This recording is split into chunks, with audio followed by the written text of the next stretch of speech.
First of all, thank you for registering and making the time to come along to our Powering Podiums Enhanced Excellence session today. Dave, if you want to go to the next screen.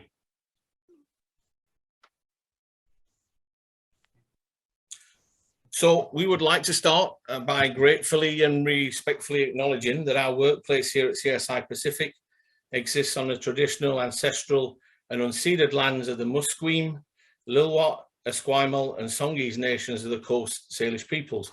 And I am speaking to you today from Sydney on wonderful Vancouver Island, which is the traditional lands of the Wasanich people. So just a little bit of housekeeping then before we start, as we've got a lot of people on the call. We'd like you to mute your microphone and please make sure that you rename yourself to indicate your organisation and sport affiliation. I can see a lot of people have done that already, so thank you for that.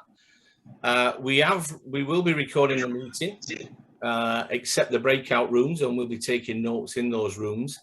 And we'd like to ask you to please turn on your cameras when asking questions or in the breakout rooms. And please make use of the chat function and the raise hand function if you have questions or comments, and I'll be monitoring that for everybody. Next slide, please, Dave. So here's the purpose for us today. We're going to report on the background of Enhanced Excellence and its evolution over the years that it's been a thing. And we're going to share sport practices over the past 12 months. So we're grateful today to Basketball BC and Cross Country Skiing, who are going to share some information for us today. And I'm sure we'll be introducing those people as we move through the program today.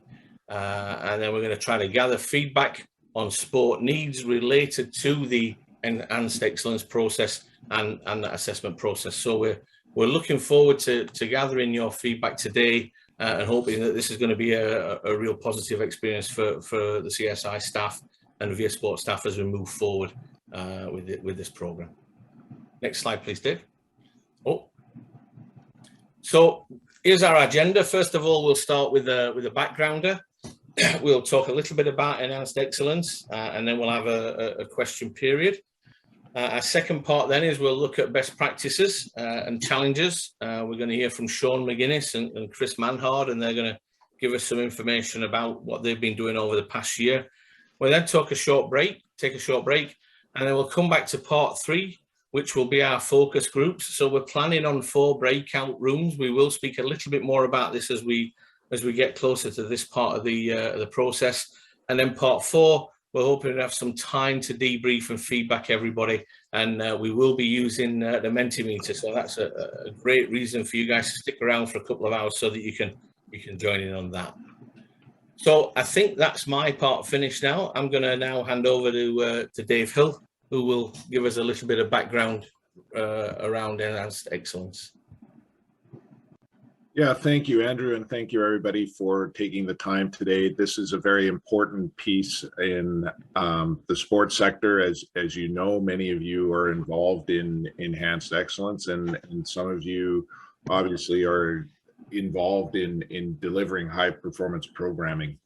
So the purpose of the next section is really to give a little bit of background information around the Enhanced Excellence and where it came from.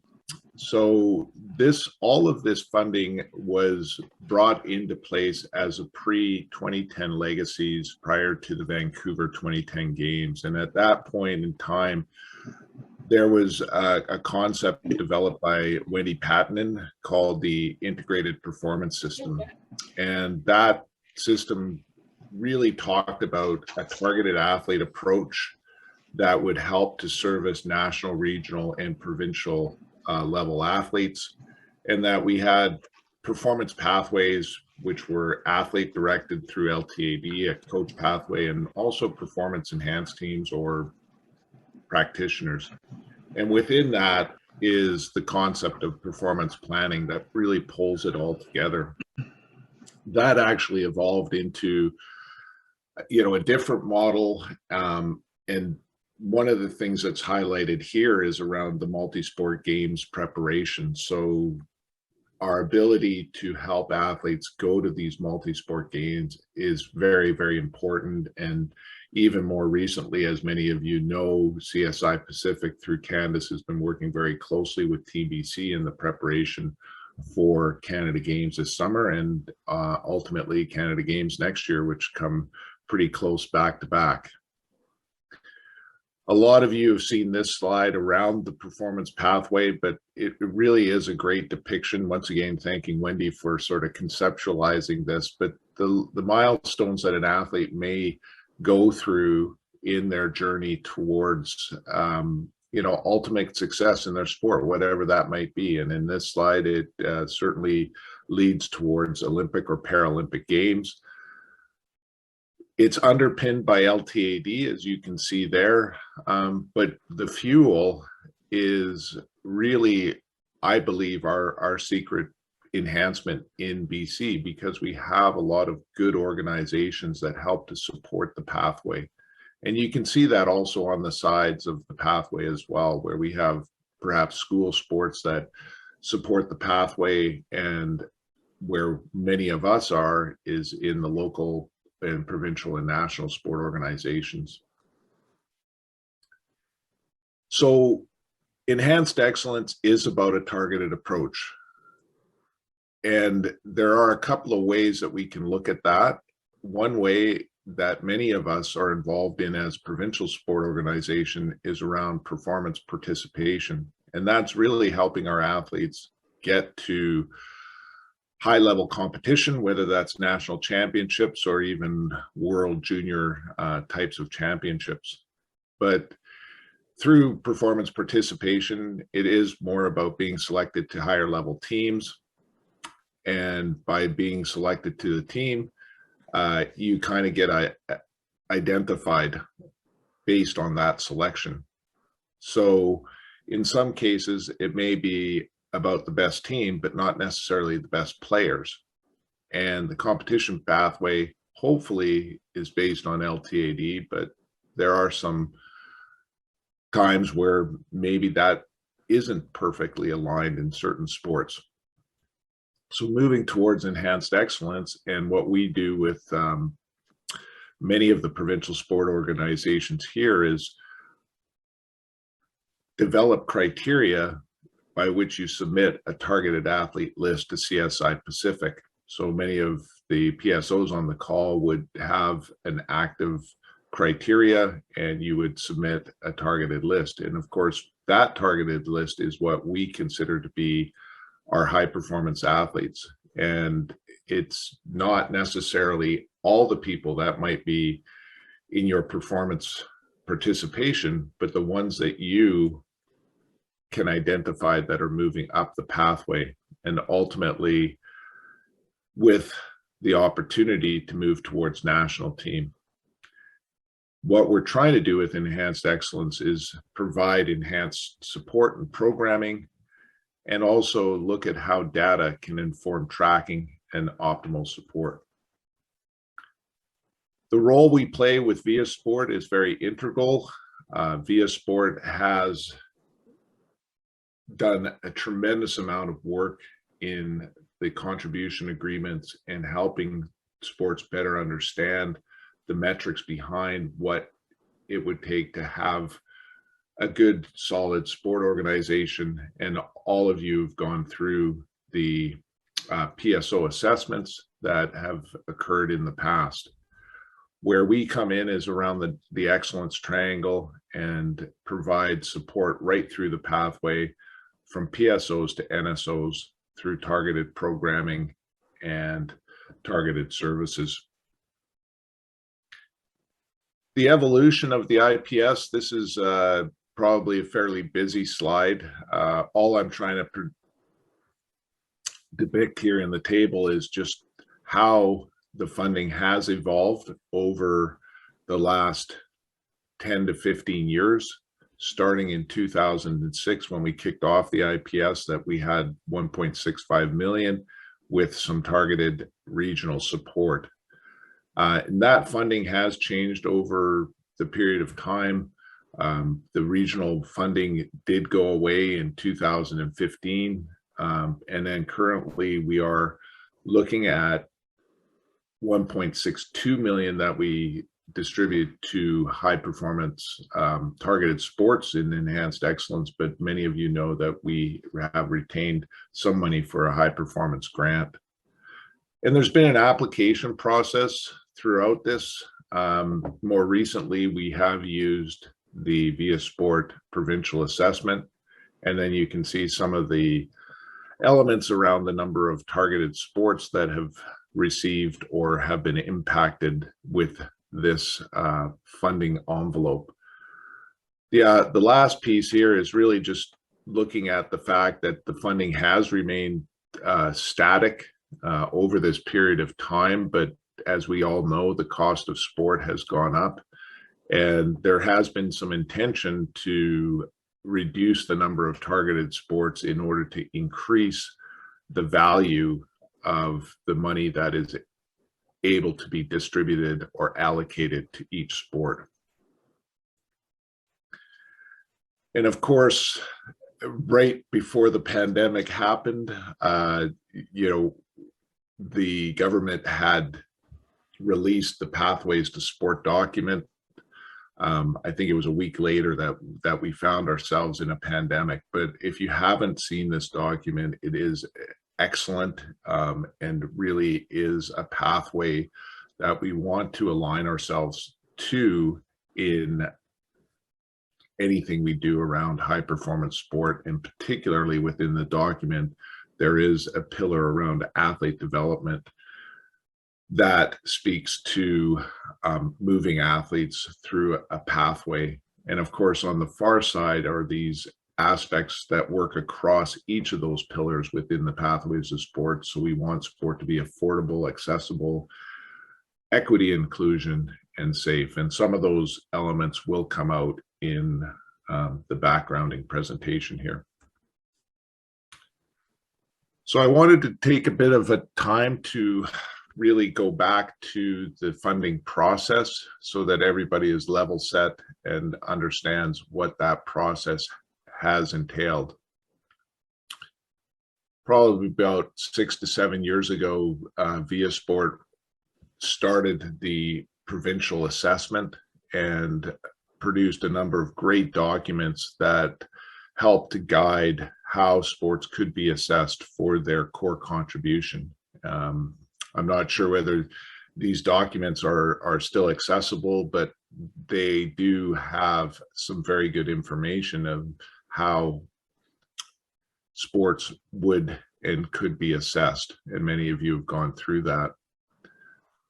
Clearly, with enhanced excellence, we did have funding principles within those documents, one being transparency, creating an efficient and streamlined system for making funding recommendations, efficiency, being effective in the use of the government's resources, fairness, clearly aligning a framework for funding that is aligned with the strategic objectives of the province, and lastly, merit-based, so reward and recognize high-performance organizations that have a high impact on performance development. We also, within the excellence document, defined high-performance sport as LTAD aligned pathway that is athlete-centered, coach-led, with optimal support to enable athletes to convert towards national teams and contribute where possible to Olympic and Paralympic Games. So whilst the pinnacle within the pathway may be Olympic and Paralympic Games, there is a recognition that not all sports have that in their pathway, and we want to also be inclusive of those sports as well. As you went through the provincial assessment, you would have gotten a report card that would have outlined various criteria in all of the key areas of the assessment. So organizational readiness, which is in red, coaching and officiating in the orange, sport for life in green, excellence in blue. And what I love about the pyramid is the idea that LTAD is really the mortar that holds all of it together, and certainly using long-term athlete development as a bit of a curriculum guide because it is consistent across sports, in that many sports have, very good long-term athlete development models or have been working to update those models. So through the PSO assessment, we were able to determine eligibility for enhanced excellence funding. Sports that had a minimum score would be eligible. And based on that scoring, we would categorize the sports into funding pots. So originally we had a leading funding pot, an advancing and evolving. The second round, we went to just 2 funding pots where you could be either considered a leading sport or an advancing sport. And of course, that eligibility allowed the sports to apply for the funding. So in a more schematic way, we would go through the PSO assessment every 3 years. That would determine the tier of eligibility. We then would work with the sports to provide reporting based on deliverables, and many of the sports in enhanced excellence recognize that every year you are provided a template with your targeted provincial development athletes by which you have to report on those athletes and the coaches. We then take that information at CSI Pacific and produce a report. We distribute that report back to the enhanced excellence sports. Typically, we follow up with review meetings on an annual basis. Some of those meetings may be a little bit more organic because we do work with sports across the year, or more formalized where we've actually set up meetings in January or February, and I believe we did that last year. Based on those meetings, we would work with VIA Sport to make a recommendation to the government around the distribution of enhanced excellence funding. As many of you know, over the past 3-year window, we have kept funding status quo, and particularly around COVID, we didn't want to make any changes to the allocation.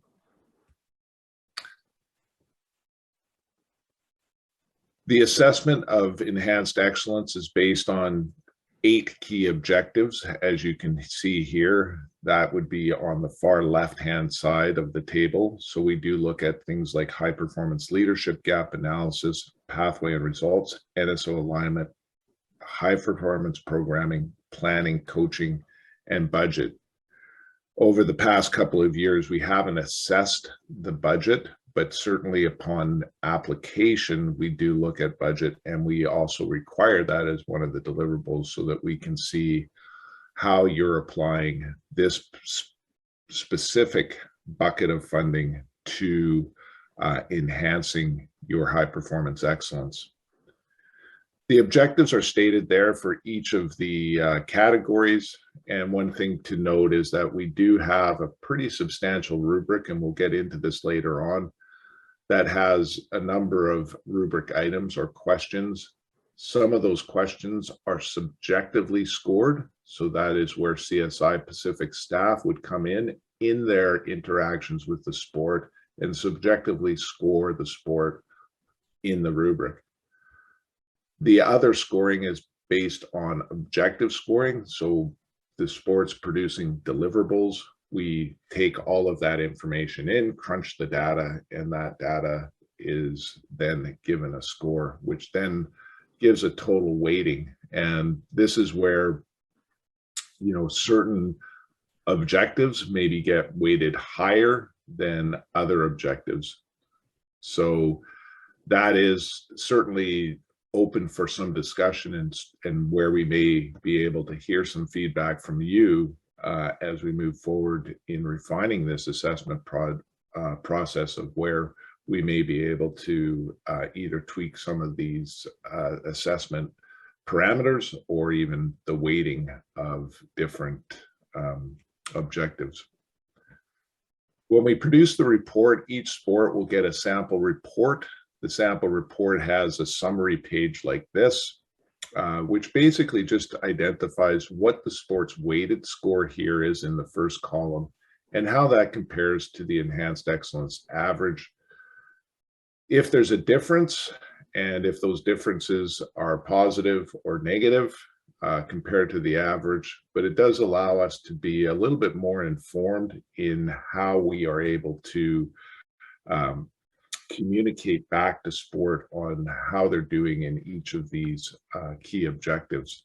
And our hope too is that in doing this, it's helping to change behaviors and practices within the sports so that there is an intention around doing a good gap analysis that would actually inform good planning, that you're working on upskilling your coaches in the ability to deliver those plans. When we look across sports, what you'll see here is just how the sports might rank out and the different objectives in each of the column. And it's color coded here just to show that if you are a top ranked sport, you may not actually be doing really well in all of the objectives. And we can see that. The tendency would be in green if you're higher up compared to the average in the sport, versus red is a little bit lower down. But you can see that it varies depending on the objective. So we have instances where some sports have some great high performance programming, but may struggle with, say, pathway and results. The other thing I wanted to point out here is even within the top 10 sports, there is quite a variety of different types of sports. Some of these sports are individual sports with very small targeted lists, but some of them are also individual sports with very large targeted lists. There's also team sports that are indoor sports or team sports that are outdoor sports. So often I do get some feedback that, hey, you know, we're a little bit different. And that the assessment may not actually be relevant to our sport, but certainly that doesn't bear out in some of the numbers, because whilst there might be some variability in the objectives, it does seem to accommodate for different sports to score well within the assessment. The last thing I want to just comment on in this section is just around the high performance grant. So we have issued that grant over the last several years. The purpose of the grant is really to maximize the impact of provincially targeted athletes and coaches by funding a high performance project needs of organizations that are not currently receiving enhanced excellence funding. So in 2019, we had 5 sports that received the grant. We rolled that over in 2020 due to the COVID. And then this year, we've updated the application process, and 5 sports have been successful in identifying a high performance project.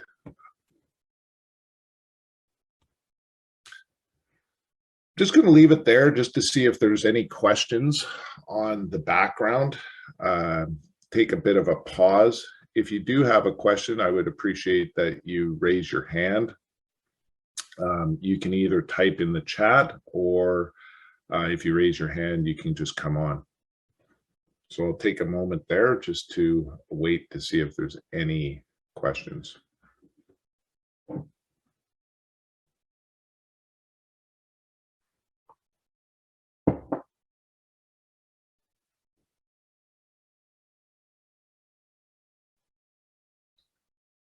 Okay, so hearing none, I will move forward. So thanks very much for that. Hopefully it gave you a bit of a background on the enhanced excellence funding envelope.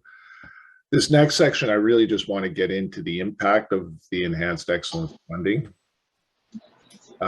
So from a CSI perspective, and Andrew, I'll just get you to see whose mic is on there, and we can mute their mic so we don't get the background noise. So certainly one aspect, as we defined in the definition of high performance sport, is how many athletes in BC end up representing Canada at Olympic and Paralympic Games. We have been quite successful, I believe, in really making BC a province of choice for supporting national team athletes who vie towards Olympic and Paralympic success. So as you can see by this slide, in the Tokyo Olympics, 53% of the athletes were BC-based athletes, and 50% of the medals came from those athletes. You can see for each of games, the Paralympics would go back to Pyeongchang, and the Winter Olympics and the Winter Paralympics, and then also back into Rio. So you can, there is a trend that we track through CSI Pacific, and this really helps us demonstrate to government, the impact, the overall impact of high performance sport. And we have to remember that that is really the pinnacle. So you can see here on the summer side that there certainly has been an increase of BC's athletes' presence both at the Olympic and Paralympic Games. On the winter side, the Paralympics is a little bit more variable. Certainly in Vancouver, we had a higher percentage of athletes in the Paralympic Games, but then it's fluctuated.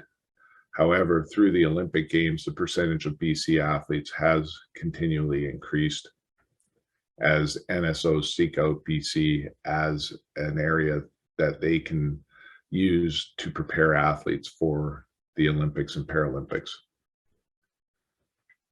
This slide just really takes a step back to look at the overall number of athletes and coaches that really fall within the targeted approach of the enhanced excellence sports. Many of you may know that there are 23 sports who receive enhanced excellence funding. So this really only depicts the targeted athletes of those 23 sports. Further, we look at how the PSO impacts those provincial development athletes. So when the provincial organizations submit deliverables, they are only submitting deliverables on provincial development athletes, not Canadian development or Canadian elite, where much of the programming is delivered through the NSO, or in some cases, a partnership between the provincial organization and their national organization. As you can see in the first column, it's the total of number of athletes across the 23 sports, so 973. That is down from the year before. Obviously, with COVID, that has an impact on really being able to identify athletes, and we've worked very hard with sports to come up with some reasonable criteria that shifts the sport more away from event-based results to more of a process-based orientation of being able to monitor and track athletes in a different way. Some sports would have a very small list, so you can see there's one sport there would have 11 athletes, targeted athletes at the provincial level, to a maximum of 153 athletes at a provincial level. But most sports averaging around 42 athletes.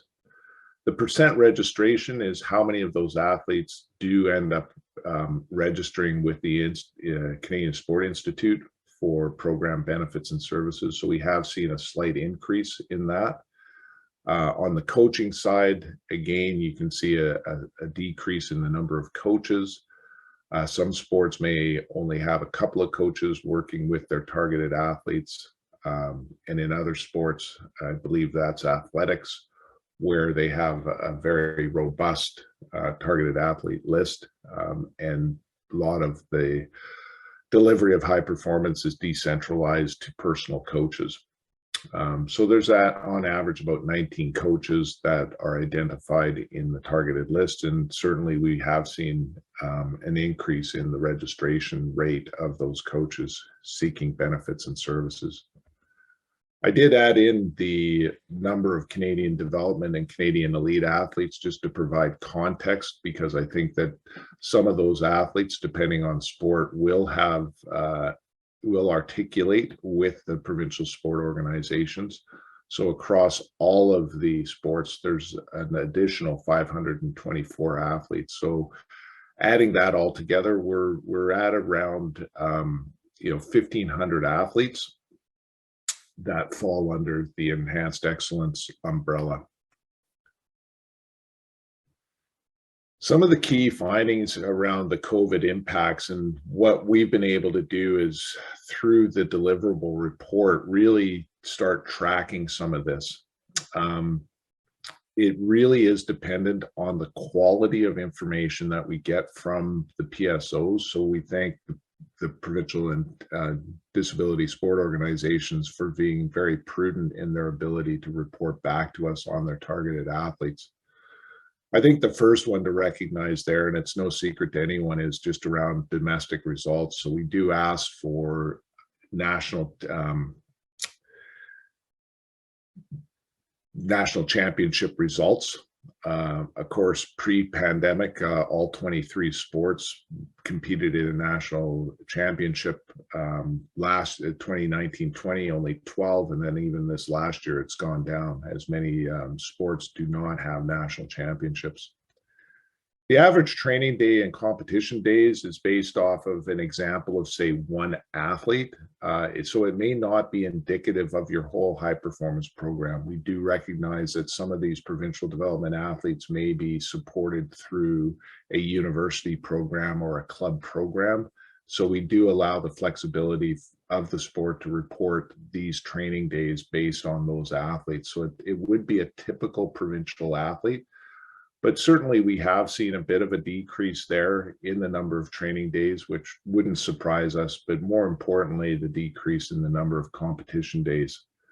And when you look at the metrics, we are looking at just that year of reporting. Conversion rate is something that we've been working on at CSI Pacific to try and demonstrate how athletes convert up the pathway. So do they move from Provincial Development 2, which is the lowest category, and progress up to Canadian Elite or Podium level. PD1, which is the higher level of the provincial program, we don't see much change. There's still evidence that sports, enhanced excellence sports, are converting athletes to national team programming. And that actually makes some sense, because throughout the pandemic, we've been able to keep NSO programming. Where we have had a bit of a dip is in the lower level of the provincial development programming. And because lists have turned over, there just hasn't been the opportunity for those lower level provincial athletes to convert up to the next level. Senior national team, again, has remained fairly consistent, and I think we should applaud ourselves in our ability to help our athletes in BC get to senior national team status. There has been a decline in junior national team. Some of that is the fact that many junior national teams programs have not existed during COVID, so there has been a priority away from that. So it's interesting to see that through tracking this over a number of years, we can get a bit of an idea of where the sports are going with some of their high performance metrics. As many of you know, Safe Sport is at the forefront of what we are trying to do to make sport a safer and inclusive place for all athletes. This year, we did identify safe sport training in the enhanced excellence deliverables. So tracking that, it is good to see that 237 athletes completed that training. So that would be 24% of the athletes. But certainly the work that sports are doing in helping their coaches complete that training. So we're up to 50%. So, I think that there has been some good things that have come out of the pandemic, and certainly we can be working towards maximizing the training of athletes. When we look at budget, this is a comparison of the 2019-20 budget to the 2020-21 budget, so the budget you're currently in. And thanks to Via Sport for looking at some of these numbers. All I've indicated here in the far column is just the difference. And many of you know that your self-generated income has been impacted by the pandemic. And of course, on the expense side, that has resulted in maybe some decreases in support to coaching and technical leadership, decreases into the training environment. So, camp-based support, where it has had a pretty big or significant decreases in the athlete support. So many sports have supported athletes going to competition. And of course, that was restricted during the pandemic. And you can see that's also reflected within the competition support. So we have been able to look at the budgets in order to see globally how money has been spent and maybe the impact that the pandemic has had.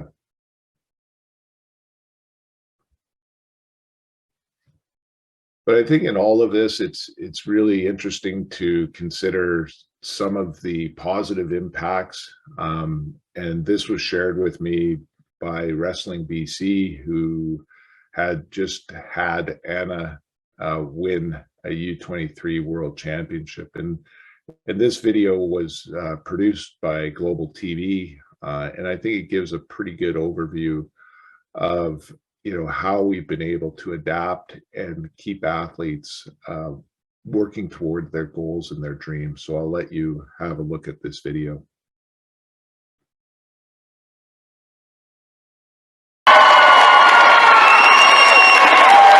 This was the reception Ana Godinez Gonzalez received at Simon Fraser University. Ana all smiles a day after winning the U23 Women's World Wrestling Championship in Belgrade, Serbia. Down 5-0 in the championship match, Ana battled back to win 10-7 and capture gold over her Ukrainian opponent. I had to change my... Oh, what happened? Hang on a second, I'm going to go back. Sorry about that.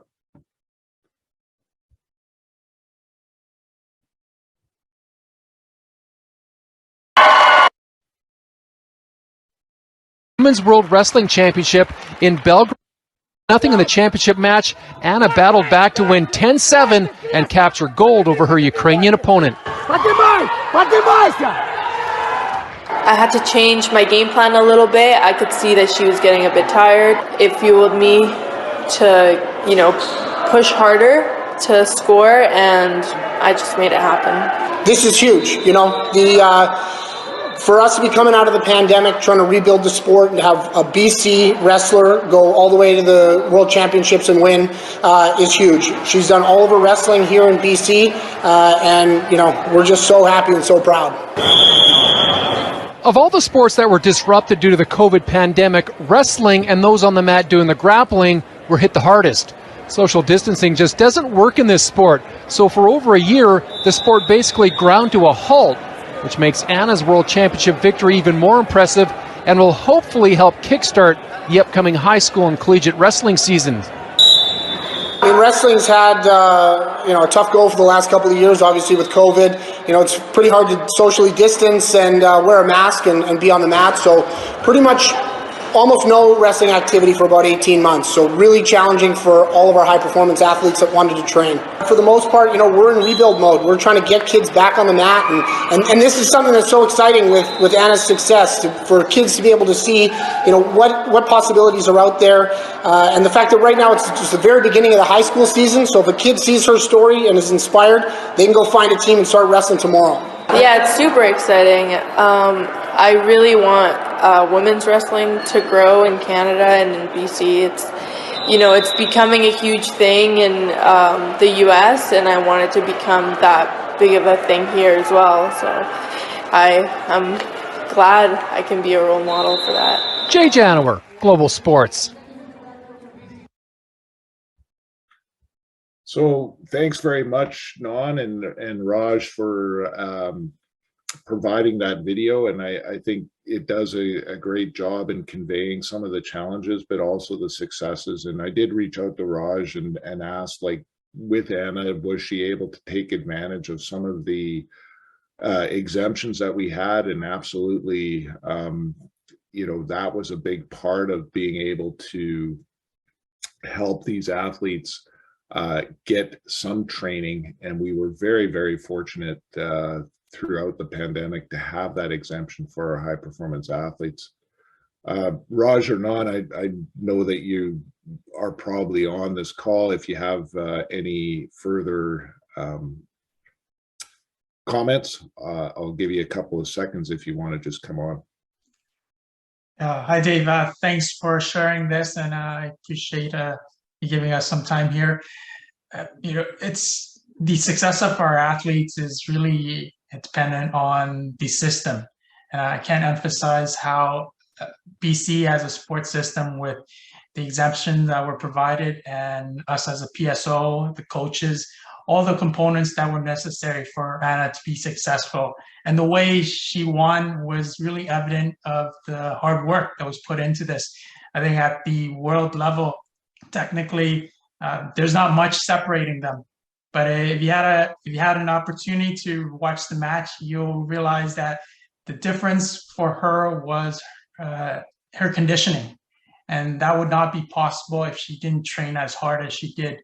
So thank you, CSI and Via Sport, for allowing us to support our athletes. 12:22. If we're ready to go, then let's make a start on and let's hear from high performance basketball. Sean, many thanks for putting this together. Sean has worked with us before on powering Podiums, so it's great to have him back here. And Sean, I'll hand over the floor to you. Hey, thank you, Andrew. Yeah, I'm Sean McGinnis. I'm in charge of high performance for Basketball BC. I deal mainly with our women's high performance program. As we have a fellow Matt McKay who's been working with our boys and young male athletes over the last year. So this presentation will focus a little bit more on the girls side, but it's very similar on the boys and in regards to what we're doing. We're also going to talk a little bit about how COVID restrictions played into national assessments. And we were involved very closely with our NSO in regards to national assessment. And also, I deal with coach education and talk a little bit about our coach education program. So here we go through it. As you can see, there's a picture of our high performance team this year. And we just finished our training session for our fall sessions here. Also, I should mention that Chris Spencer, our strength trainer, will also be on this call and giving you a little bit of insight into our IST program. So we have 32 carded female athletes, ages 15 to 18, 8 coaches. All of our coaches are trained to compete, or depending on which system you use, the old level 3 level coach. Most of them, in fact, I think all of them are university coaches currently, either as an assistant or as a head coach. We also have 4 IST members. Chris, our strength, agility, and quickness trainer, a mental trainer, a physio slash chirotherapist, and a program analyst. And all of our athletes come from all over the province. We have athletes coming from as far north as Prince George on the women's side, on the male side as far east as Cranbrook. So we do definitely draw from all over the province. Mainly our areas, though, are the lower mainland, along with the Okanagan and Vancouver Island, provide the majority of our athletes.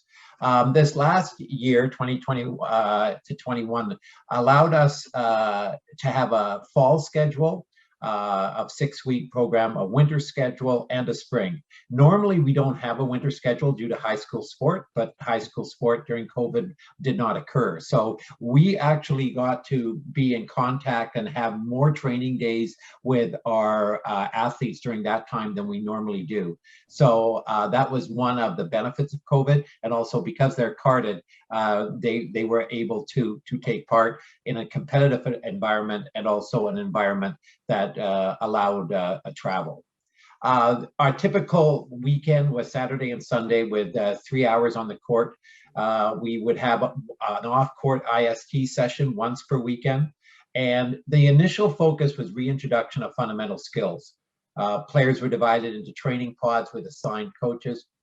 And the training addressed really our 4 pillars of play, which are skill development, physical requirements, mental requirements, and social emotional considerations.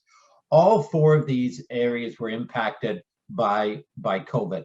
And we saw it very quickly as coaches that we had to make some adjustments and some considerations in regards to that.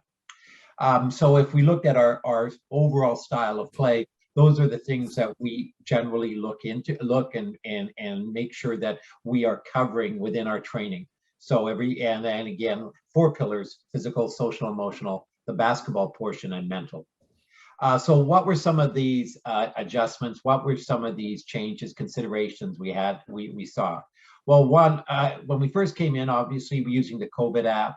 Our players and coaches were only allowed in the training facilities, so that we did not have parents, we did not have people coming in and visitors. And that changed a little bit in regards to how parents got to get information about what the program was. And they were used to seeing their child compete or young adults compete, and that was not allowed.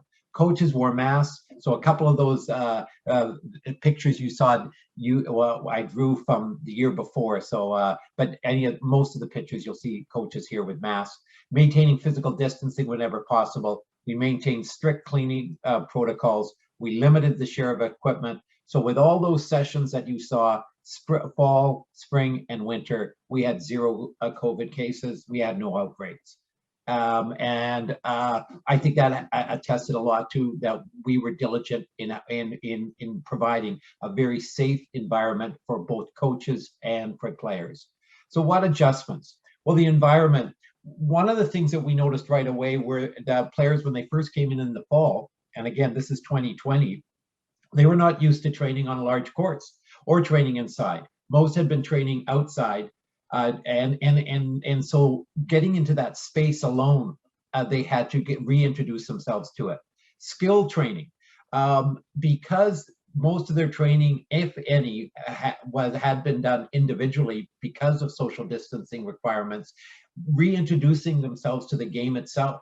And it took a while for players to get used to being comfortable and in being in close proximity of a teammate or an opponent if it was in a competitive situation.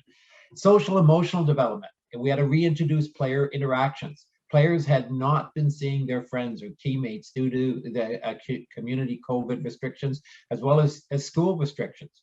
Many of these players, even if they were going to the same school, were in situations where their school educational pod, they were not interacting with other or former teammates or current teammates. So that was something that was certainly we had to adjust to, and we noticed.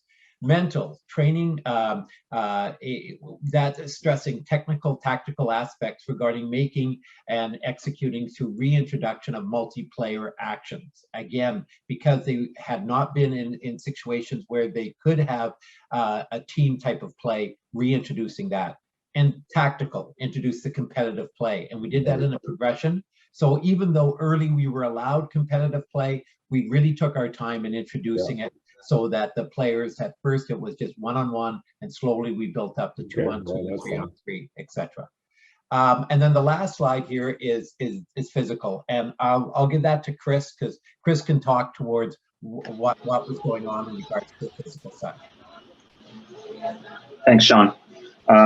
Yeah, so as Sean mentioned, when our athletes arrived early in September, some of them had gone, or most had gone, up to about 6 months without any full court play or competitive basketball.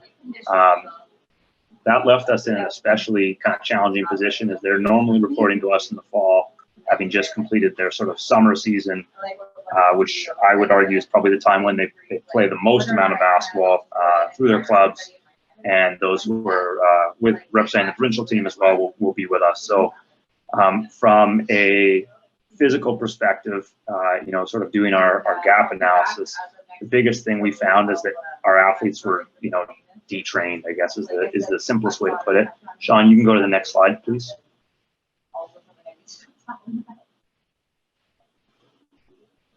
Thanks. So as I mentioned, unable to compete for 6 months. And Sean, maybe if you don't just want to put all 3 bullet points up, that might make things a little bit easier. So this really, oh, now you've gone ahead an extra slide. This really left us in a position where we were kind of quote unquote not in game shape. And it became a little bit of a, you know, we realized it was sort of a losing battle.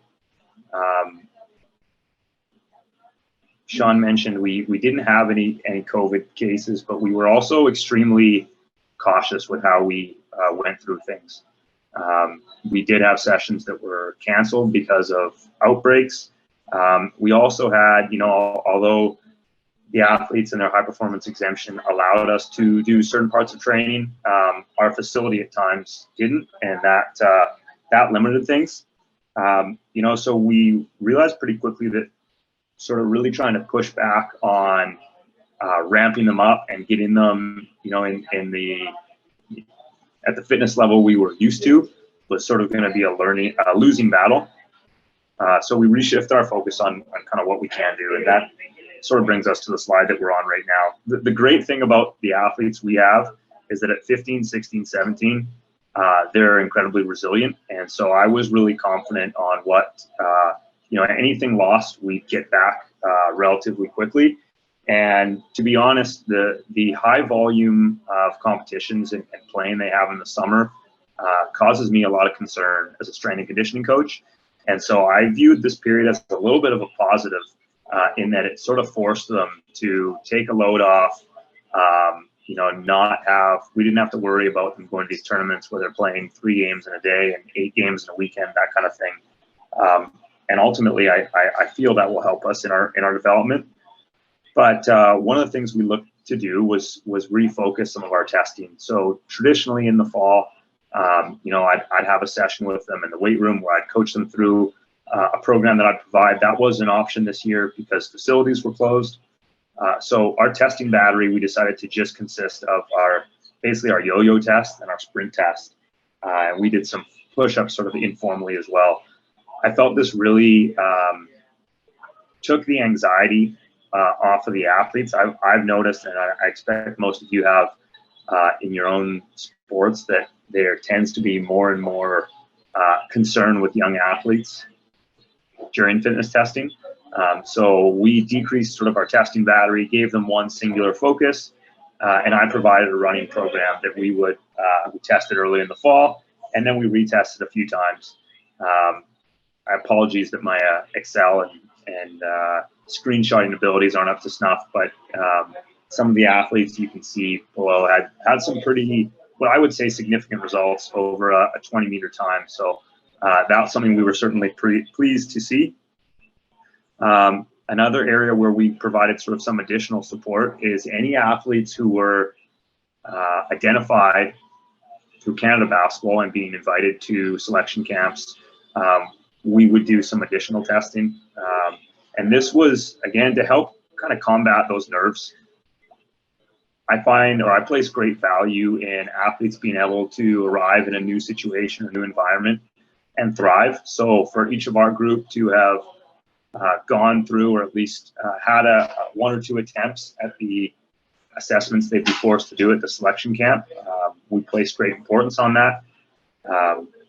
You know, as a little anecdote, I won't share the athletes' names, but during our pre-test, we had a female athlete who was running her first yo-yo test. She was so nervous when she did it in our small kind of closed group, closed environment. She became physically ill on the court. We had to clean that up, and that sort of halted things. You know, but then she flew out to Toronto, you know, about a week and a half later to join a larger sort of national assessment camp. Performed really well on both the yo-yo test and on the court. And I think a large part of that is just finding ways to try to make them more comfortable. And then additionally, as we got sort of later and later into the fall, later and later into the pandemic and facilities began to open up, that's when we slowly introduced some strength and conditioning support. And again, I've talked about how in previous years I would have the entire group in the gym for a part of our session. So if we were doing maybe 8 weeks or 10 weeks of training, 3 of those weekends I'd have them or more in the gym for an hour before one of our on-courts, because of the limited access to strength and conditioning facilities, both that we could get as a group, but also for them to access in their home city or hometown.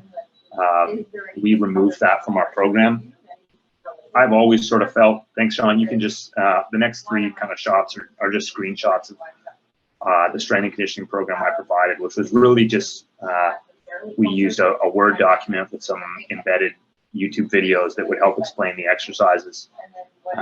I've always sort of felt that it would be irresponsible for me to really dictate what the athletes have to do. We're fortunate that there's so much access to strength and conditioning programs and academies and high performance schools where a lot of them get access to working with coaches like myself. And so I was really fortunate enough to be able to kind of offload that, trust that what they were doing was going to be beneficial. And, if we had specific concerns about an athlete, I would address that with the athlete and their family or maybe their coach in some instances. But for the most part, programs that are being shown above, and you can show all 3 screenshots if you want here, Sean, were primarily just for the athletes who didn't have access to anything at all.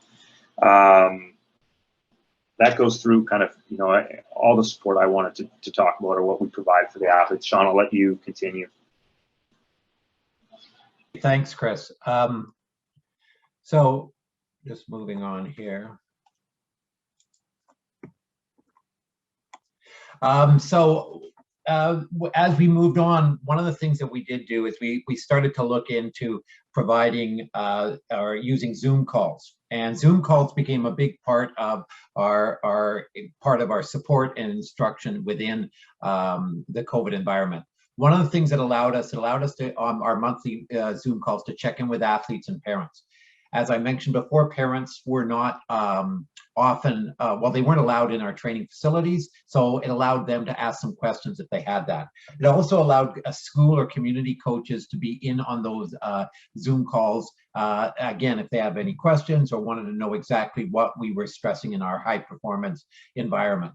It allowed us to review progress and into new concepts. It was a platform for mental training sessions. We had mental trainers involved in a couple of our Zoom calls. So that was, and it was amazing how many parents actually stayed in on those and viewed in on those to see exactly experience what the players get. It also allowed us for some skill development monitoring, some off-court training and monitoring. So again, programs that Chris was looking into and ones that our coaches were developing. All of our players have what's called IPPs, which are individual performance plans. And again, through our Zoom calls, we were able to do that, as mentioned there. And then finally, it allowed us in finding creative solutions for training roadblocks. So for example, on a couple of Zoom calls, we found out that players that we thought were getting access to training facilities were not able to get those. And then body weight exercises where we looked into to counter that lack of training accessibility. So within the COVID restrictions, we did make enough adjustments to, we think, provide a very comprehensive training environment for those 32 carded female athletes. We had 28 male athletes. I did mention at the beginning of my presentation that we were involved with the national virtual camp. So Canada Basketball did not have any camps. So all of it was done virtually. Their first camp came back in, I think, June of 2021. So all the way through the fall into the winter, there were no national camps at any ages. So there was a virtual camp. It was 5 calls over a week. It was through the Zoom platform, and we had 16 BC athletes took part, both at the junior and also at the cadet. What was the purpose of this? Player identification, introduce these high level, these high performance athletes into Canada's national team language and style of play. It allowed for our youth teams to kind of focus into the senior team, and it had been 12 months since the last training camp. We had specific presenters. I was involved in this, and again on each of those categories, from skill teaching through all the way down to planning. So again, you see those important areas that were covered, both things that had to do with not only on-court or basketball skills, but also other types of skills in order to prepare our athletes to an actual camp once it had occurred. And again, directing attention to controllables within COVID restrictions. It also allowed us to see what other provinces were doing, and BC was for most part was way ahead of the other provinces in regards to what was allowed. So our BC athletes were allowed competition because they had that carded exemption, which most provinces did not allow. So we did feel that we were fortunate to be where we were. And again, just a slide showing all the things that were involved in developing our athletes. So what were the players' requirements? Well, they were to film their training and submit a snapshot of their training to our NSO. And it had to be on skill development. So there's shooting skills, off-card training session based on specific exercises. So they had to send those, and those were monitored by specific coaches that were involved in those areas. Homework, they did on Google Docs, they had to do work on the style of play and understanding what being deceptive on offense and disruptive on defense. Those are our key terms within our national program. Decision-making on video analysis. So again, players were sent videos, and then they had to analyze those videos and say, in certain situation, was that a good decision, a poor decision? What would have been your decision? And there were breakout rooms where particular coaches. So this is in our pod grouping, in which there were small pods in which four players from across Canada were with a specific coach. What was the benefits? Well, the benefits of the virtual camp, it built strong connections with athletes and that coaching staff at the NSO level. It helped to guide athletes' training and development. I provided a platform for mental preparations and re-understanding what challenges would they face if they were on a national team, travel guidelines and restrictions, training and competing in a COVID environment, overall expectations of international competition. All of these were brought into those Zoom sessions. And players came into assessment and selection camps when it did occur in June and July with a strong understanding of what was expected. And so that was not just for the BC athletes, but for athletes across Canada. So when we were finally able to actually have an in-person camp, there were certain things that we felt we were ahead of in regards to that. We did very well with countries that had similar restrictions at the World Championship and the FIBA Americas, but struggled against countries which had lesser restrictions and had been able to train longer together prior to tournaments. So some countries did not had very little COVID restrictions for their athletes. And therefore at the World Championships, you saw those particular teams were a step ahead of others. How did BC do? We placed 3 players on the U18 women's national team out of 12 that placed 5th at the FIBA Worlds, and 2 players on the cadets, and they came in, got the silver at the FIBA Americas and qualified for this year's World Championships. Also, the head coach of the cadet team is one of our head coaches within our program, Cheryl Jean-Paul. So we feel we have a third person that should be noted on that team. Finally, and maybe I'll see if there's any questions at the end. We did during this time also deliver some NCCB courses online. We delivered what's called our Learn to Train, or Level 1 in July and August, and our Level 3 across Canada in May, June, September, and October. And that level, it consists of 3 different basketball modules. So they're like 3 different courses in regards to that. What was the format? So we took the NCCP course and we presented it via Zoom, and we made sure that we had 2 to 3 facilitators per court to help with the delivery and the monitoring. We used PowerPoint within that Zoom platform, full group discussions and presentations, and chat rooms for smaller discussions. And what adaptations? Well, the content was divided into 2.5 to 3 hour sessions. So normally we deliver a course over a weekend or a couple of days. This was spread out between 4, sometimes even 5 smaller sessions. There was no on-court presentations. And there was definitely an increased use of video for presentation of content and for technical teaching. And finally, the coach assignments and tasks prior to each sessions, the coaches had assignments and tasks prior to each session to help with discussion and to ensure content delivery, being on the same page with regards to language and concepts. So again, this was a different way, a new way of delivering the NCCP course. We've seen a lot of advantages of doing this, and it allows us now to reach out to coaches in outlying communities that generally we're not able to have contact with as often as we'd like. So we do deliver courses in the north and courses on the northern west coast areas and the terrace, etc.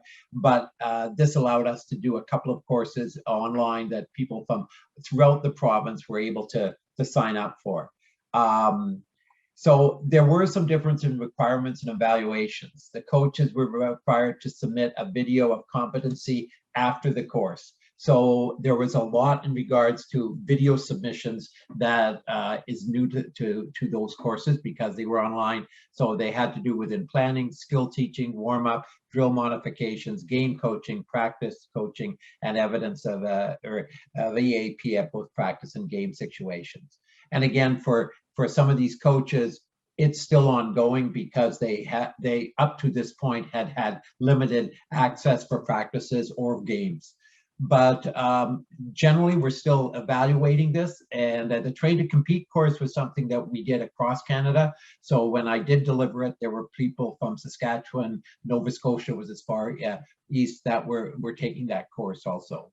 So that in a nutshell is what I'm presenting. So you saw the high performance, how we adjusted our program within the COVID environment, how the national program adjusted with virtual camps, and then how coach education adjusted within the province on how we were able to deliver.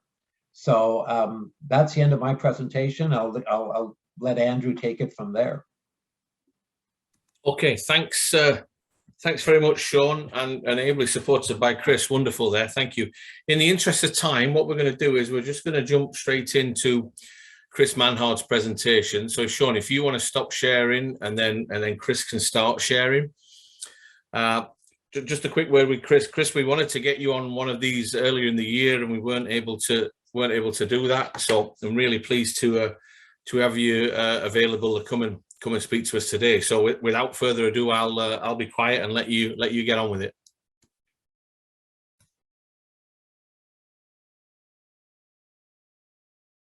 Oh, Chris, you're on mute, which makes me feel good because I normally do that. Thanks very much. One sec, I'll just share again. I couldn't find my mute button once I opened up the screen. All right. I have a few, it's be not super long. We're just going to discuss the challenges and successes of COVID. And then we're going to jump out a little bit just to talk about the monitoring and tracking for the enhanced excellence.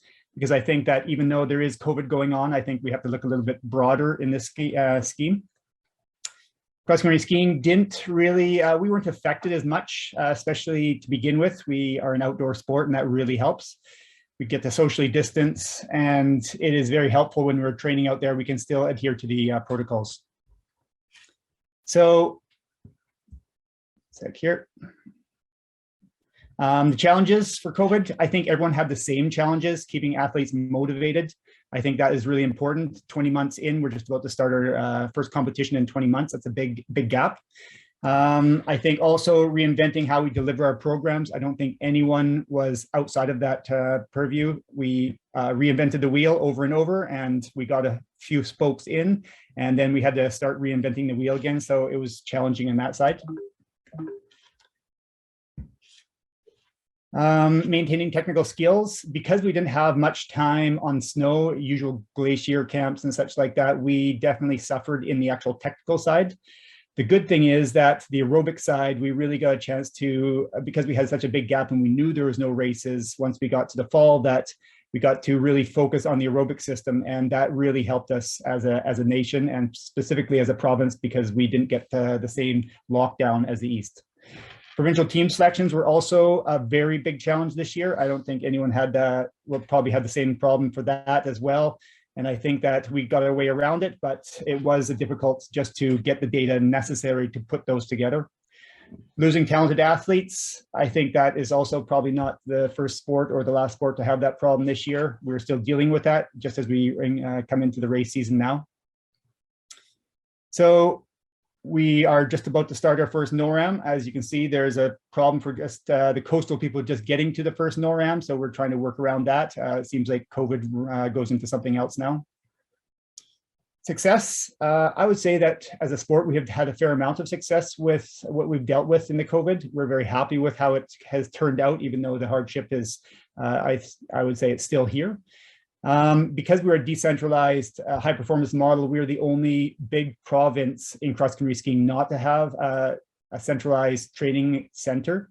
So it changes our outlook a little bit on how we had to deal with it. When COVID struck, we had to make sure that instead of the athletes coming to us, we would go to the athletes. So the provincial coaches automatically would go and do day camps, and we could back-to-back day camps so we could get around a lot of the protocols in that regard. And that was really successful. I think that more one-on-one talk with the athletes and one-on-one coaching really did help them a lot.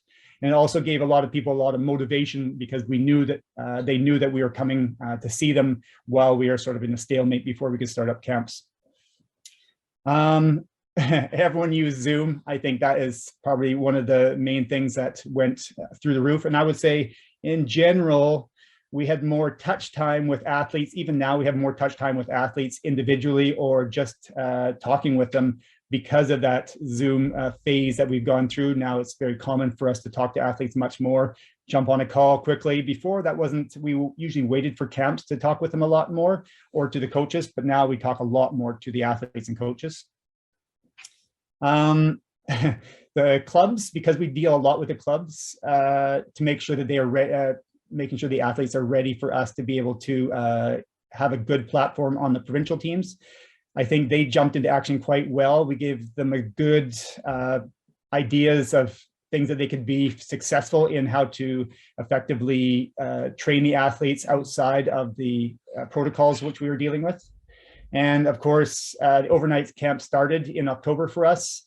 And once they started, it was really good for us because we could actually, I think we had more time to be able to have camps because we didn't have that push as we came into the fall. And we did get shut down a little bit right before Christmas, but after Christmas, we got a lot of on snow time. And that was the first time in history we had winter camps. Usually we have such a busy race schedule. We actually had the ability to make sure we got technique and other camps like that during the winter. So as I said here, we January and March, we had a lot of targeted athletes. In cross country, we have almost 60 targeted athletes. So we were able to have quite big camps. And even though that there was some problems with the size of the camps, we could still have multiple camps, even though it was a little unusual when you go to the hotel and you don't talk to the athletes when you're actually in the hotel. We had to Zoom more or less all the time. Even though we're a door apart, but then once we got out in the snow, it was much easier for us to deal with the athletes in a personal manner. This year, because we were outdoors a lot and there was no in time, we did have a lot of technique time once we got on snow. So even though there was I would say, inadequacy in technique for the summertime and the early snow, we did make up for it in the spring.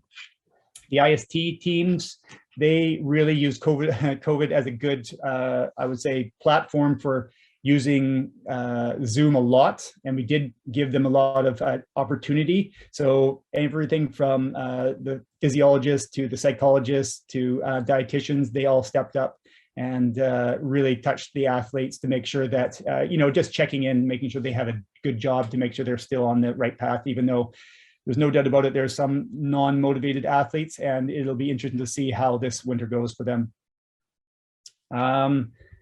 There were no domestic competitions, but we did send a lot of our athletes to the U23s, World Juniors, and the World Championships. So that did give motivation. And one of our protocol for giving athletes money to attend these races and to subsidize them, they also are part of the job is to make sure that they send back information, daily blogs and such like that, so we can post them so athletes do get that motivation inside from them. And I think that's one of the bigger, I would say, bigger motivational aspects for the athletes staying at home. I think that's a really important part for us to see what the athletes over there are doing and how they feel about the situations during the COVID epidemic. And for team selections, we ended up going for a few benchmarks. So the clubs not only were in charge of making sure that they did time trials, because we did more or less meters per second in time trials and we averaged them. So that was one of the general guidelines we needed, but also for running benchmarks. So in the winter and summer, we created new benchmarks and we have national benchmarks for both of these. So it was fairly easy for us to recreate it and create that new team selection, especially for the carded athlete, which were, I would say, essential last year to have that, have the athletes on that list. And the motivation of athletes, we did a lot of, talks, psychological talks. We had Olympic athletes, the first female American Olympic cross-country skier to ever get a medal. She talked 2 sessions to the athletes, just talking about sort of the hardships that she had been through in her life and how she had overcome them. And I think those are the kind of talks I think are really important for the athletes at this time. Now, monitoring, tracking, this is outside of sort of the COVID. We established testing protocols specifically from our decentralized high performance model. So I think one of the things that we made sure we did was we looked at the GMP and we created our own GMP just for our own province. And I think that's a really good start to see where we're missing and where we need to go. And when we did that, we created a database which we could use throughout the province and be able to send it back and forth. So if the clubs had information that they want us to see and we had information that they wanted to see, all testing information goes into one database. And I think if we do need to send it to national and they said, okay, let's make sure that everyone's on the same platform, then we can send that information. We were one of the few provinces that have that ability. And I think that's a really a big step up for us, not only for enhanced excellence, but also as a nation. I think that's important.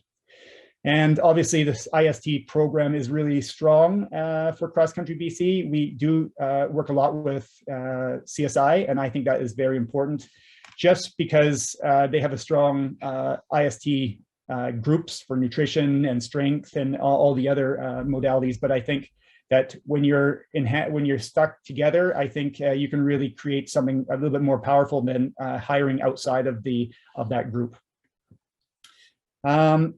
When we laid out the pillars, the technical, physical, and mental parameters, the categories that we used, we made sure that each of the professionals went in and made sure that they could be objectively monitored.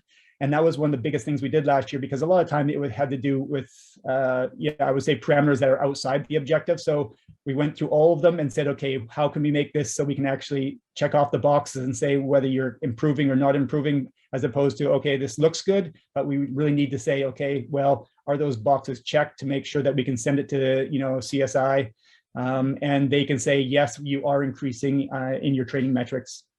And right now we track over 100 athletes, 12 to 23. Most of that group, to be honest, is sort of that 16 to 20 age. That's really where we focus a lot of our time. And I think we can really begin to see the results. We started that quite a while ago, so it has changed a lot in the last 4 or 5 years of how we have developed that program.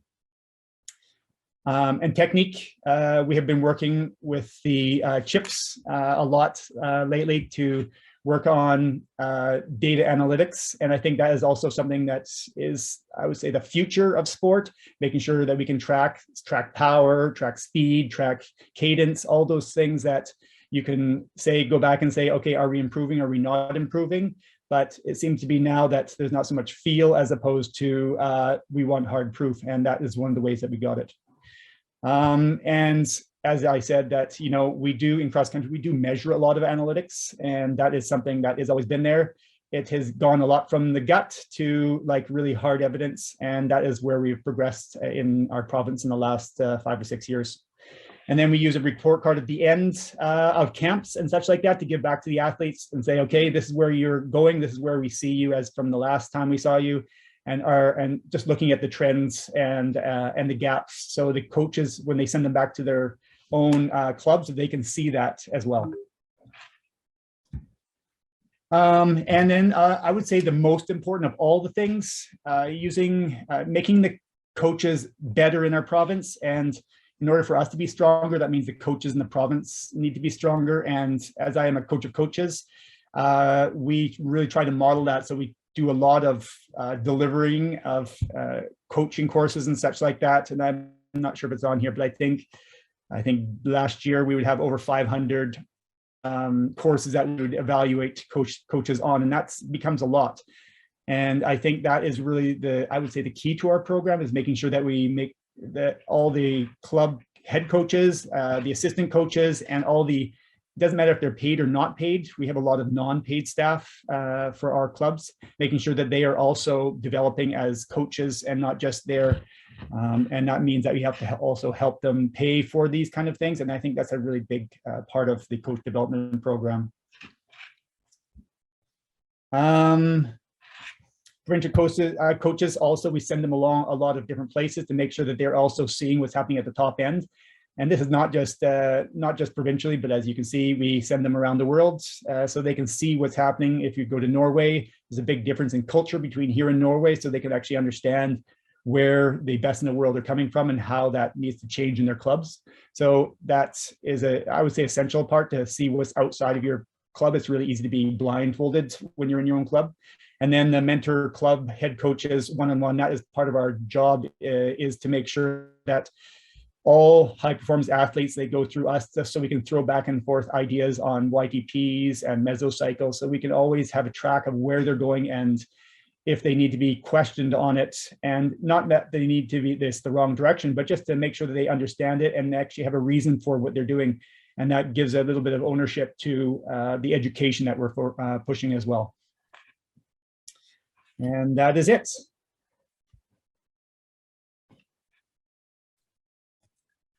Chris, many thanks for that. That's great. So what we'll do, we'll open up quickly for a round of questions, whether it's directed for Sean or Chris.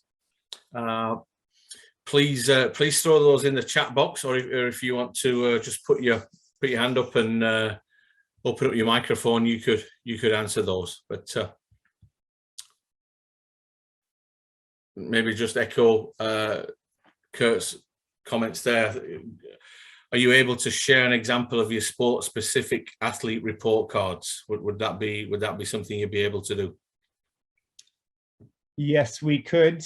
Absolutely. It would be, I would have to send it to you, but yes, I can share it, but I'm not sure if I have it right with me at the moment. Yeah. But yes, it is very simple. I would say that we have in nutrition, we have a very robust nutrition program, and that goes through Red S, and that is an evaluation which we don't share with many people because it was made compiling a few different nutrition, I would say nutrition practices throughout Canada and the best practice that we could find. And then once we did that, we send out surveys to all the athletes, and it's mandatory to fill it out. And then our nutritionist goes and they give us the green light, red light, or yellow light for these athletes. So a lot of, same with physiotherapy, we've gone to a green, yellow, red idea. And when we send this out to all the athletes, when it comes back, it automatically gets formatted into these sort of 3 categories. And I think that is a really good way. And strengths is a little bit different than that, but for most of the IST, that is how we function now. So we can say, okay, maybe we need to follow up with this athlete, but right now they're a green light. Maybe they're, we're not sure about some of their answers for what they've sent us. Maybe they're a yellow light, but all the IST then goes, I would say, the better your IST is, the more ferocious they are in tackling those athletes to make sure that they do their due diligence, because it's really easy to have athletes slip through the cracks. And I think overall, if you have a good, strong IST, that is one of the biggest things. They will, a lot of athletes don't want to talk about nutrition. They don't want to talk about Red S, but making sure that they go after them and say, okay, you need to discuss this, and we have to, this is the next step. You just can't slip through without dealing with it. And I think that's a really important part. That's great. Thanks, Chris. So Chris and Sean, if you do have any templates, it'd be great if you could share those with us.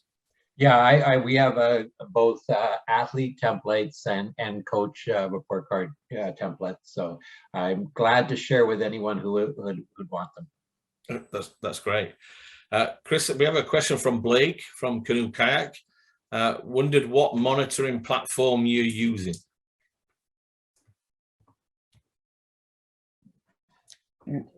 We use 2 or 3, actually. That is one of our things that we're actually trying to pull down. We use Airtable as our main center for data inputs, but that's where all our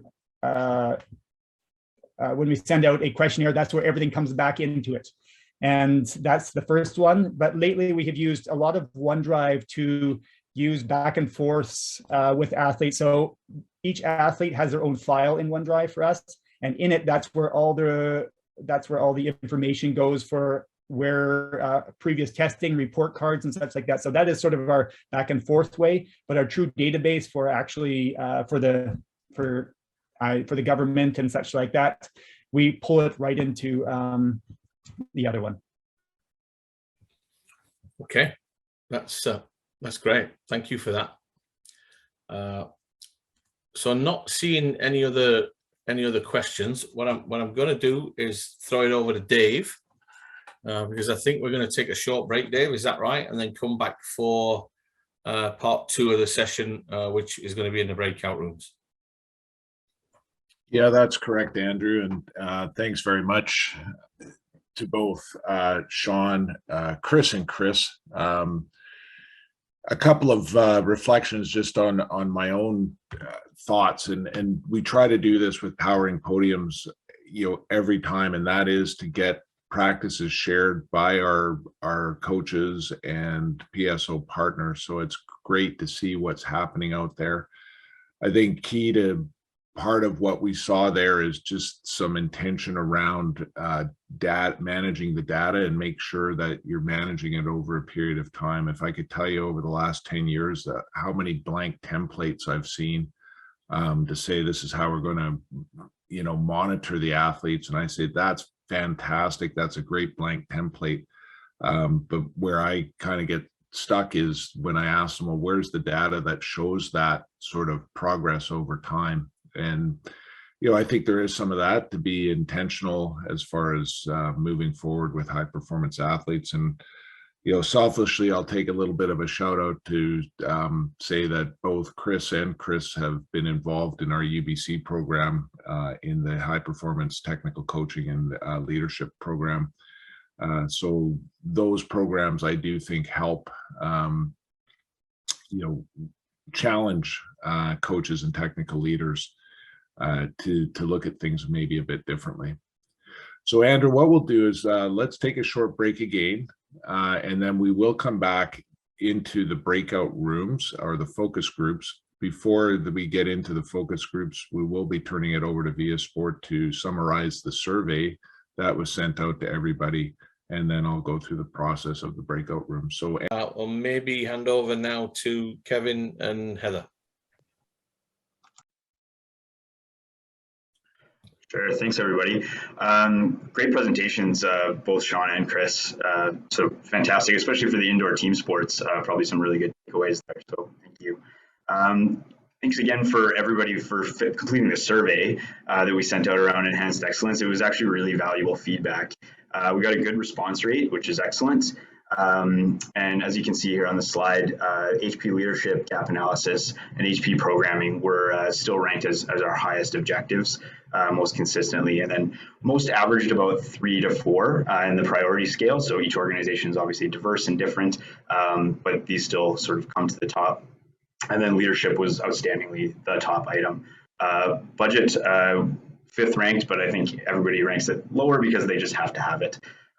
So it is good to see that how many budgets came in last year, and the effect of those budgets is obviously substantial given Dave's previous slide. Next slide, Dave.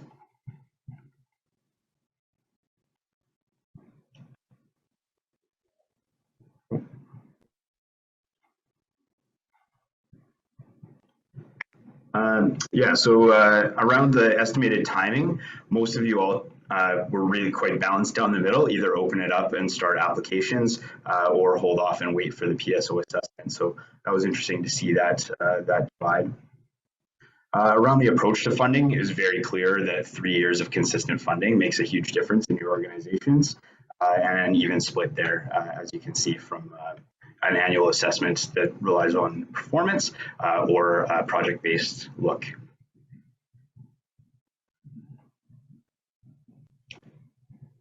Next.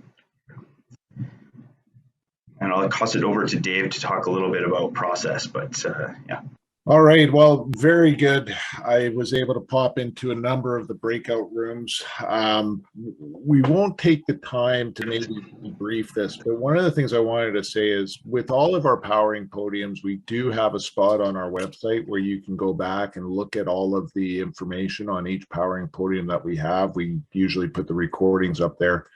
And certainly we'll have a bit of a follow-up on this process where we can feedback on some of the things that we're discussing in the group. So I'm going to hold off on that because what we do want to work towards is just some more general feedback. And I'm going to turn it over to Kevin. So Kevin, maybe I can stop sharing my screen and you can start sharing your screen and just walking people through the Mentimeter and the questions that you've identified. Sure, I can do that.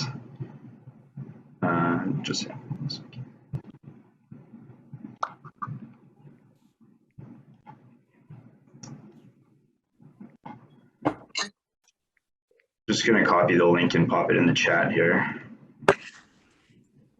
So this always tricks me up is making sure that I have the right code to get access. For sure, the code is at the top there. And then Kev, by the time I get everything set up, I'm usually one question behind. So we'll give everybody an opportunity to maybe take that moment of making sure that they're able to get the code into their Mentimeter.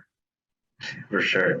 Yeah, again, based on the feedback, we thought it would be really good to go down just like one level deeper and just get a better understanding of how you articulate your programs within the high performance ecosystem and then where that might influence how we can better articulate the objectives we have. So I'll give it a few minutes here and see where we get.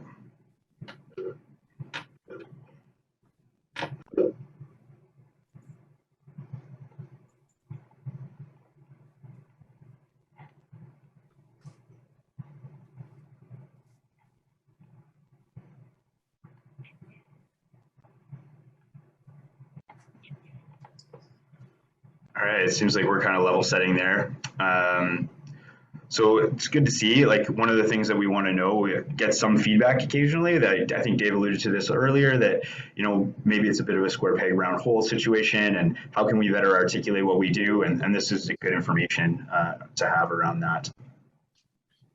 And Kevin, if I just add in one more comment before you move to the next one, I think that this does have some implications in the assessment rubric where, you know, if we talk about training days, you know, are we truly talking about PSO directed training days or those training days that are being delivered by a coach who works closely, perhaps more in a decentralized environment? So I think there's ways that we could look at some of that assessment to, you know, try and get better information around this concept of semi-centralization or decentralization in the number of training days. Great. I'll advance to the next slide. So just trying to take the temperature on seeing where some of these EE objectives align with your delivery model within those different approaches.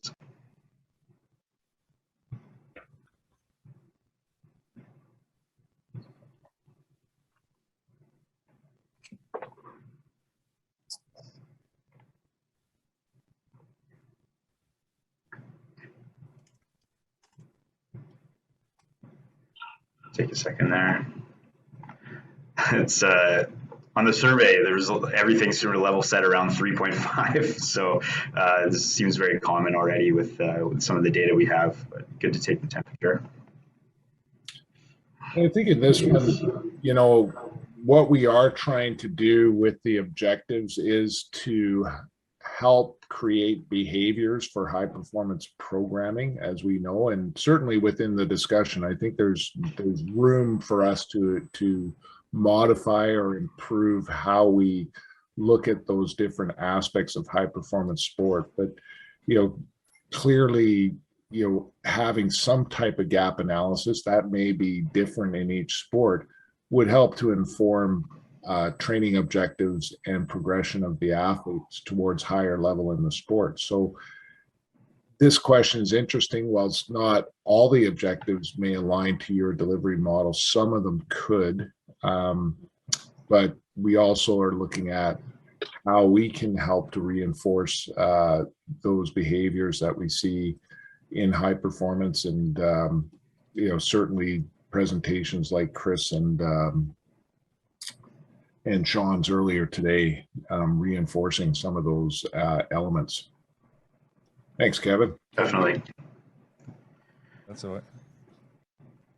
A lot of you have multi-sport or different elements within your sports, like disciplines.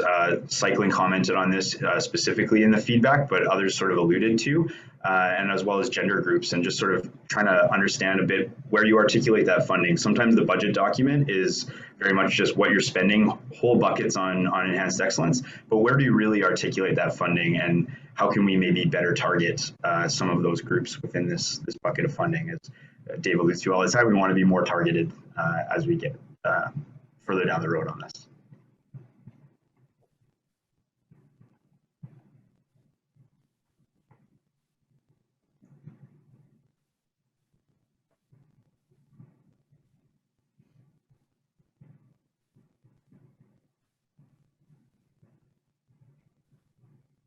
Yeah, and I think the other way to look at this, just if maybe you don't have sort of multiple sport disciplines in your sport, is maybe the equity between male and female sport. But I'm just going through my Rolodex of sports. I mean, there are many sports, even the team sports, play different codifications of the rules. So.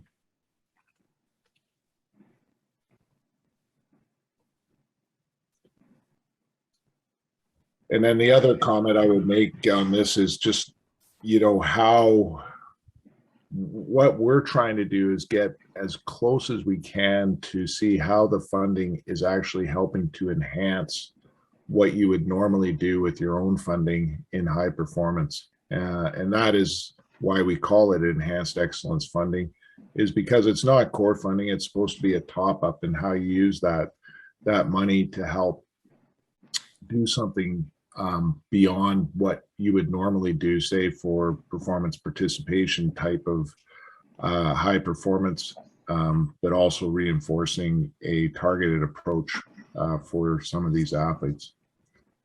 So thanks for that. And emerging priorities within the Pathways to Sport document are around DEI. And so we asked the question generally in the survey, do you consider this part of your high performance portfolio? And vast majority of you do. So just to dive that one layer deeper again, just to kind of get an explorative look at which elements of DEI and how much that sort of scale looks in terms of evaluating this in your HP program. I love how you created these questions and used the Mentimeter elements. Of course, when I'm challenged by a new acronym, I try to work backwards from that. So diversity, equity, and inclusion, which is what's on the Mentimeter. So.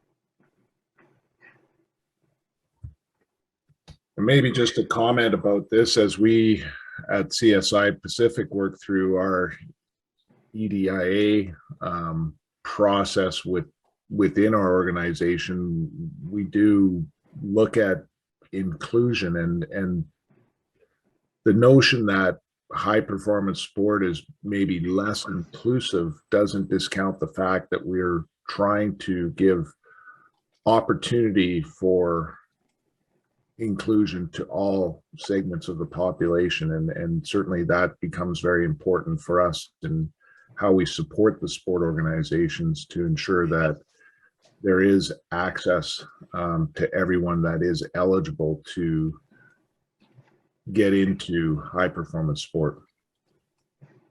Absolutely. Finally, there were some comments around how HP officials development is part of your high performance pathway in your sport, and we wanted to see how many other sports out there are prioritizing this. It has been a critical part of the VIA Sport assessment in the past. It is called out in this Pathways Sport document. So curious to just understand better how officials are enveloped within your HP system.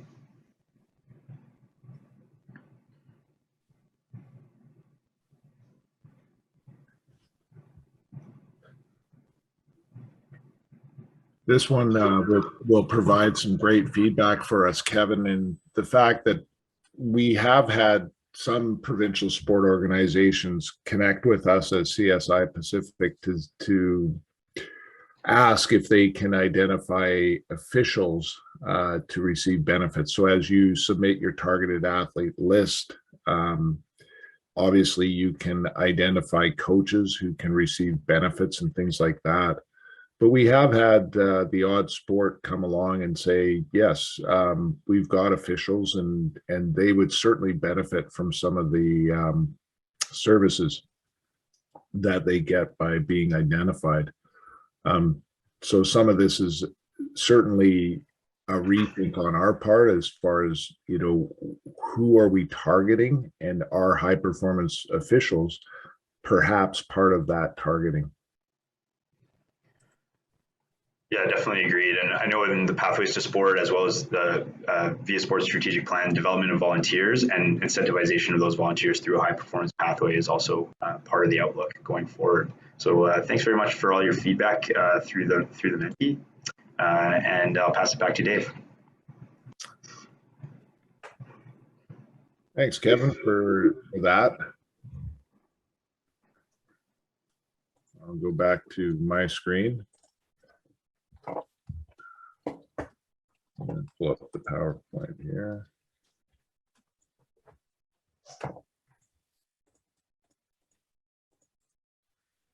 So we just wanted to give you a bit of a wrap up and next steps. So where are we going with all of this information? And once again, from my perspective at CSI Pacific, thank you for taking the time. I know this is a large chunk of time in your day.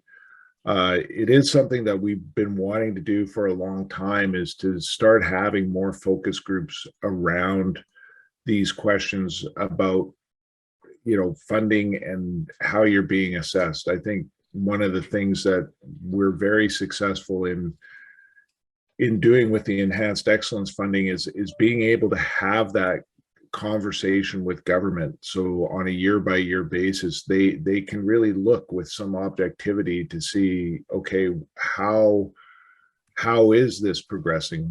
How is the funding that they're providing impacting the sports? And by having tracking and monitoring of it over the years, I do believe that we're able to give a much clearer indication of what the sector looks like.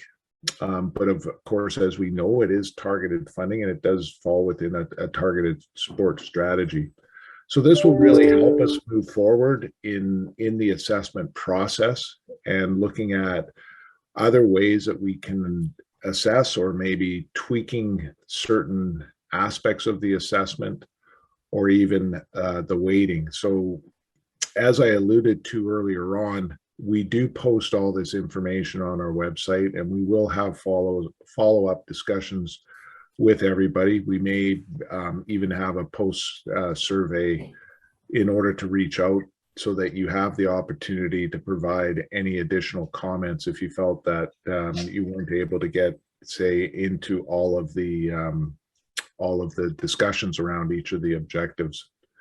So from that perspective, that's what we want to be doing with the sports and working closely with you. I'd also like to really thank the sports for the work that they've done in adjusting their criteria for their targeted athlete approach. There's been a lot of heavy lifting from people like Candace, myself, and Gervine, who work very closely with the sports on updating their criteria. I know that that has been difficult, but I do think that the pandemic has helped us shift away from maybe a unidimensional criteria of clearly only event-based performance versus trying to look at other aspects. And you saw some great examples today of integrating the gold medal profile into the programming and almost using that profile to help monitor, track, and maybe identify athletes.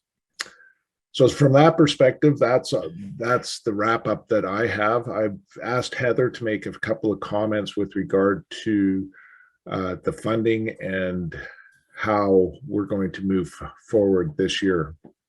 So Heather, I'll turn it over to you. Yeah, I just want to again thank everyone for your time today and the feedback that you provided, as well as through the survey.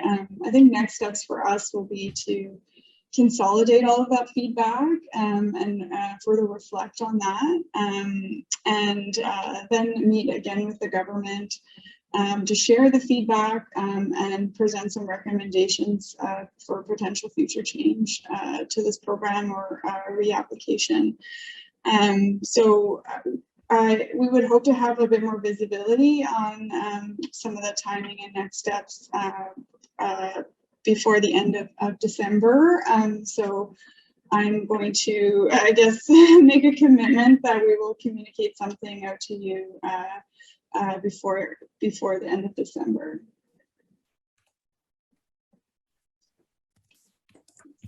Are there any questions for Heather?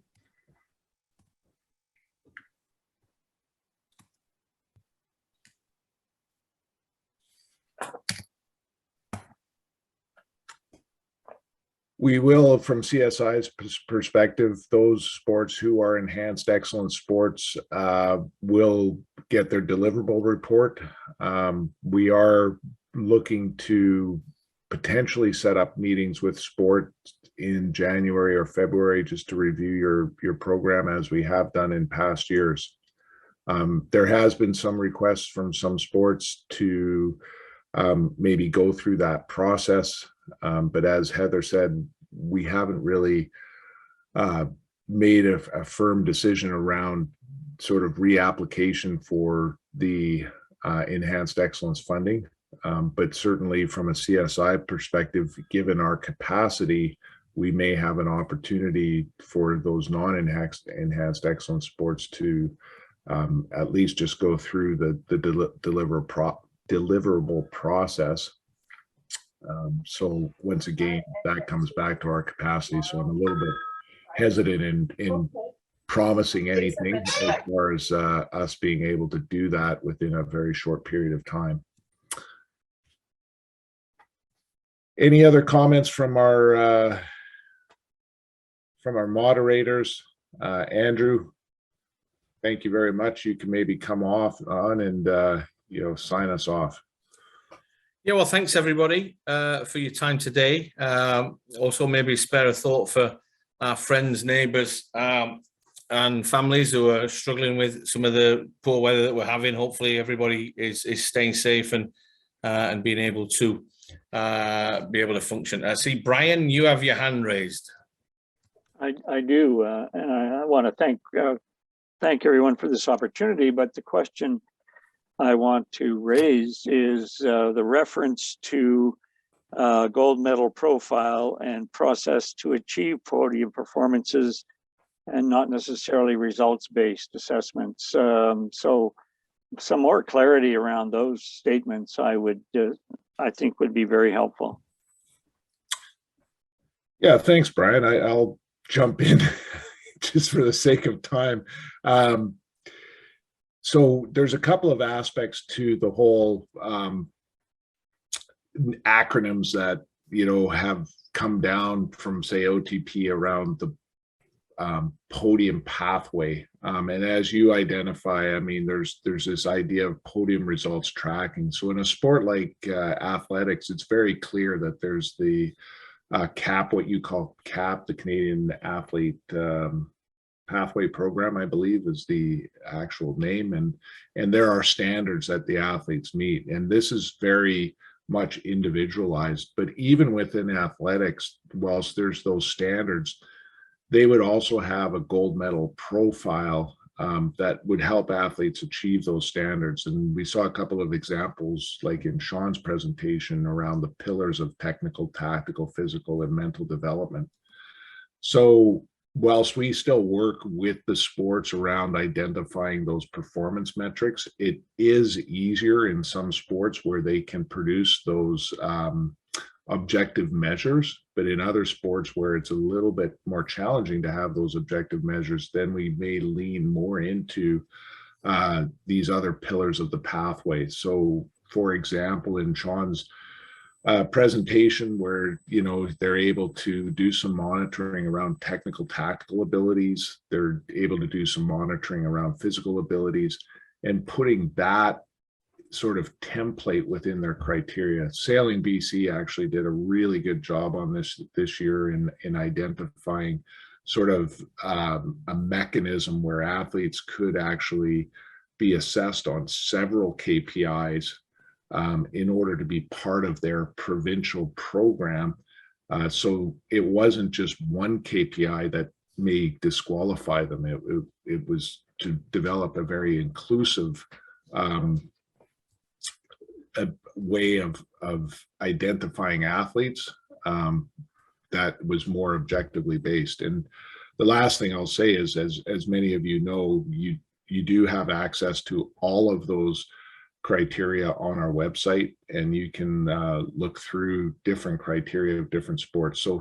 So Brian, there is that sort of difference between podium results tracking and gold medal profiling, but certainly we've been working with the sports on whether or not more of that identification of those pillars of the gold medal profile come into some of their tracking.